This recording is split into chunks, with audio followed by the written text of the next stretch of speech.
Vendredi 9 juin 2023, TF1 diffusera un nouvel épisode de Demain nous appartient. Vanessa a tiré sur Georges avec son arme à feu. Si le policier est retrouvé vivant après des heures de fouilles par les enquêteurs, la tueuse en série s'est de nouveau enfuie. Va-t-elle faire de nouvelles victimes? Bruno, Kevin Levy, fait toujours croire à son fils, Nathan, qu'il veut passer son baccalauréat pour le pousser à réviser. Alors que Nathan, Adé Gabelet, est toujours plus motivé pour réviser son baccalauréat, son père commence à jouer les mauvais élèves.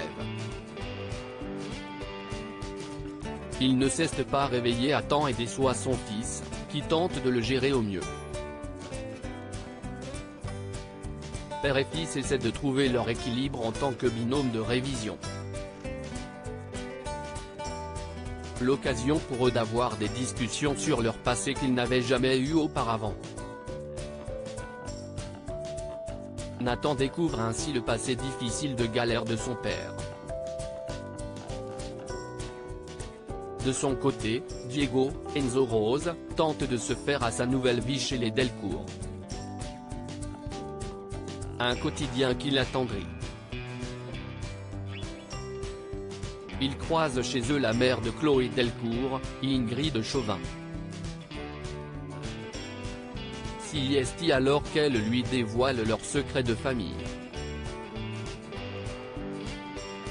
Vanessa Lehmann, Victoire d'Auxerre, ne pouvait se résoudre à quitter la ville sans Georges, Maëlle El Ajaoui. En cavale, elle a décidé de le surprendre dans sa voiture avec une arme à feu. Son entourage se rend compte qu'il a disparu et les policiers commencent à le rechercher. La tueuse en série et son ex-compagnon partagent un moment intime qui se finit de manière dramatique, Vanessa braque tire sur Georges et le laisse pour mort. Une traque sans relâche. La police ratisse la région pour retrouver Georges, Maëlle El Ajaoui, et Vanessa, Victoire d'Auxerre, après qu'un promeneur a signalé un coup de feu dans la soirée. À l'issue de longues heures de recherche, Georges est retrouvé blessé par balle. Le policier est palmé toujours en vie. Georges est conduit en urgence à l'hôpital pour être opéré, tandis que les équipes continuent à chercher la tueuse en série.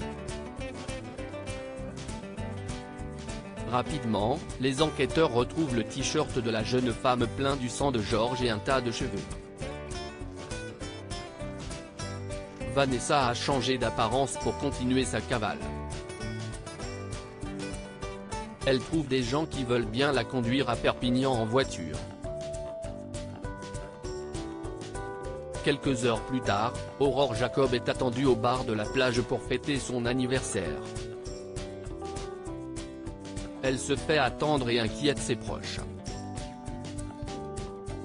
Si est alors que la musique du bar se coupe et une vidéo sur l'écran s'affiche, Aurore Jacob, Julie Desbazac, y apparaît séquestrée dans une cave. Un compte à rebours se lance sur l'écran.